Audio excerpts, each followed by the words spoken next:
In this video, I'll show you 5 super easy visual effects animations you can use in your 2D grease pencil projects.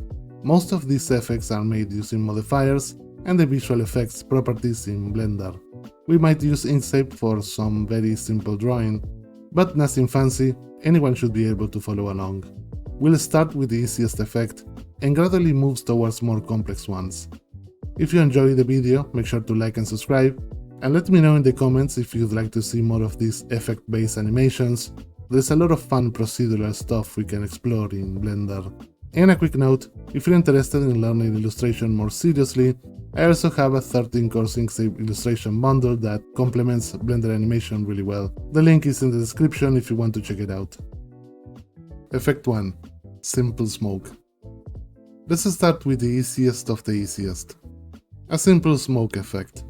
I use this for the volcanoes in my 2D platformer video, and it introduces one of the most important tools for making these effects. In the grease pencil draw mode, draw a simple rectangular shape with the width you want for the smoke. In the material settings, disable the stroke, enable the fill, give it a gray color, and lower the alpha so it's slightly transparent.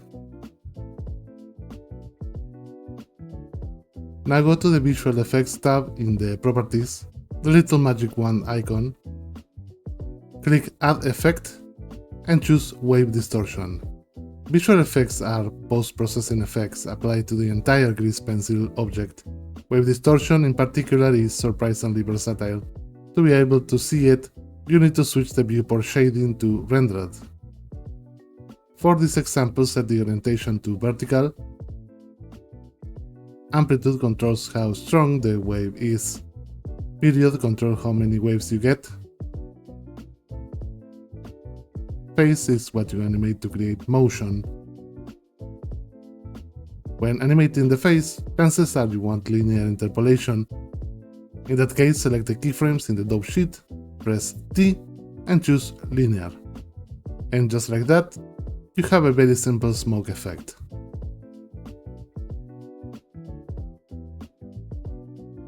Effect 2. Fire.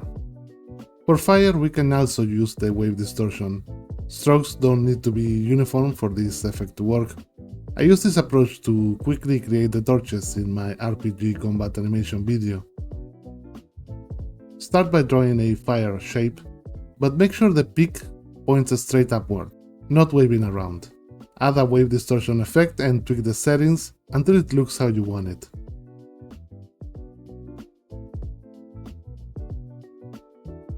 Since visual effects work per grease pencil object, we'll create the inner flame by duplicating the object.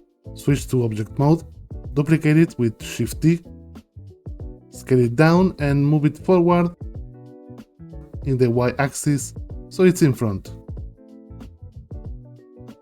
In the materials properties, create a new material with a different color for the inner flame.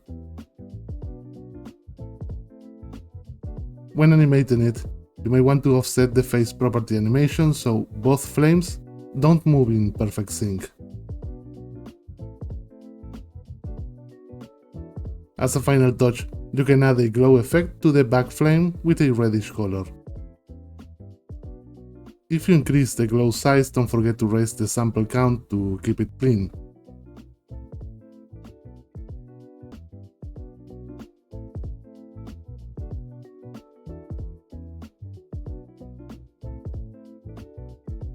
Effect 3. Lava and liquids. This is a very quick way to create lava, but it also works well for other liquids like water. Start by drawing the lava area and assign it a base color with the materials. Next, find a texture with a classic spiderweb or cracked pattern, something like this. Bring it into Inkscape. Then go to Object, Trace Bitmap, and adjust the threshold until you get a clean result. Save the file without the image and return to Blender. Import it as a new grease pencil object.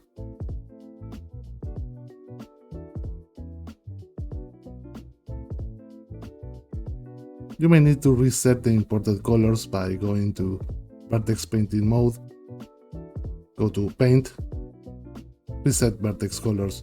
This is a common issue when importing from Inkscape that can give you problems when enabling the materials. Create a new material for this layer, disable the stroke and set a fill color. Then create another material, name it Holdout, disable the stroke and enable Holdout in the field. This material will be used as a mask in a second. Place and scale the pattern where you want it. Then add a wave distortion effect with subtle settings to give it motion. To hide everything outside the lava area, switch to Draw mode, select the holdout material, and paint around the edges. Shape tools can help you speed this up.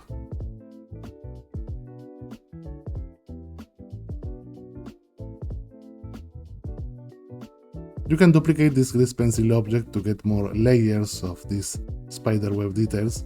Just adjust the scale and the face value so they don't all move at the same time. And maybe play around with another material color.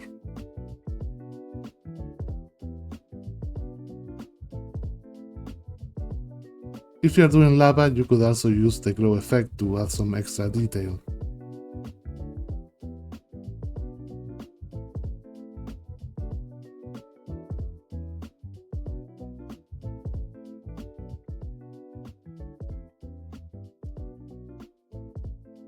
Effect 4. Rain. Let's make a simple rain effect. Since rain is white, start by setting the background to gray. Go to World Properties and change the background color. If you are in the 2D workspace that Blender comes with, like I recommend, this should immediately change the background color. In Draw mode, draw a single vertical line. You can use the line tool if you want to be more accurate. To improve the look, switch to Sculpt mode and use the thickness brush to make the drop thicker at the bottom, and you can make it thinner at the top using the shortcut control. And finally, you can use the Strength Alpha brush to fade the top slightly. Now for the fun part. Go to the modifiers and add an array modifier. Make sure you use the newer grease pencil array, this one. The other one has less options and limits the amount of copies you can make. Here, leave the shape dropdown to line. This option makes it so you add more copies towards the left side. So it's a good idea to move the original drop to the right side of where you want the rain to fall, and also to the middle. Count controls how many drops you get. The higher the count, the more drops are created. Like I said, the array modifier creates new copies towards the left side. If you choose the line option in the shape dropdown, offset will counter that and let you move the copies towards where you want them. Enable randomize and use the set value for the vertical variation. With these three properties, you should be able to get the density of rain you want. To animate it properly, we need to set some things up, starting with a second array modifier. This time, set the shape dropdown to transform. Count to 2 and move it up with the set input so the rain repeats.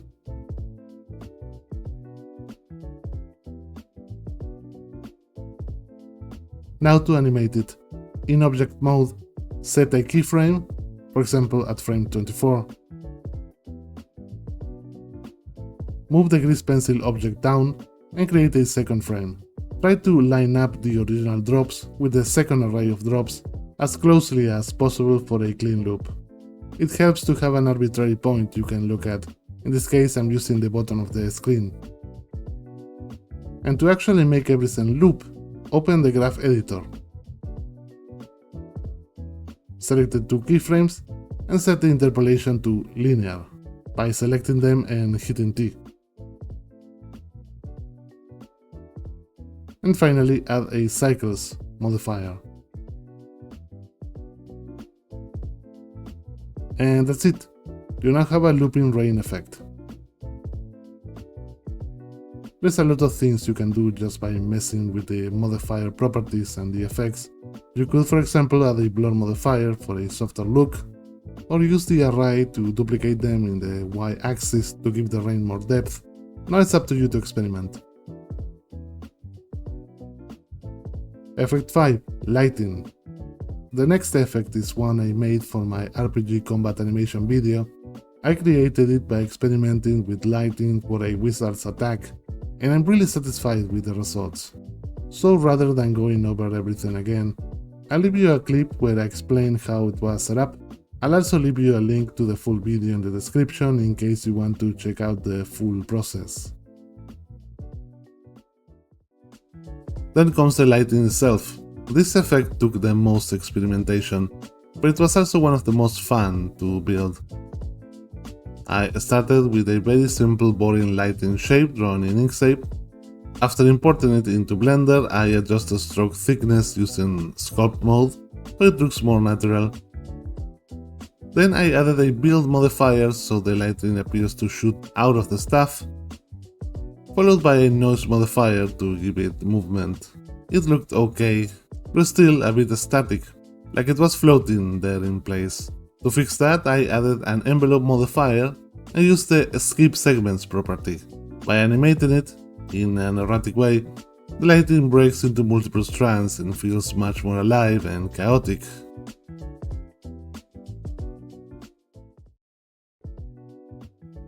And that's it for this video. I have a lot of these fun tricks I'd love to share with you, so let me know in the comments if that's something that interests you. I remind you that if you want to learn and master illustration in Inkscape, I have a 13 courses bundle dealing with everything you need to make your own animations, including character design courses, background design, game art, and more, all focused on beginners. Right now it's on heavy discount. It's also the best way to support the channel. I hope this video was helpful, or at least fun to watch. See you next week.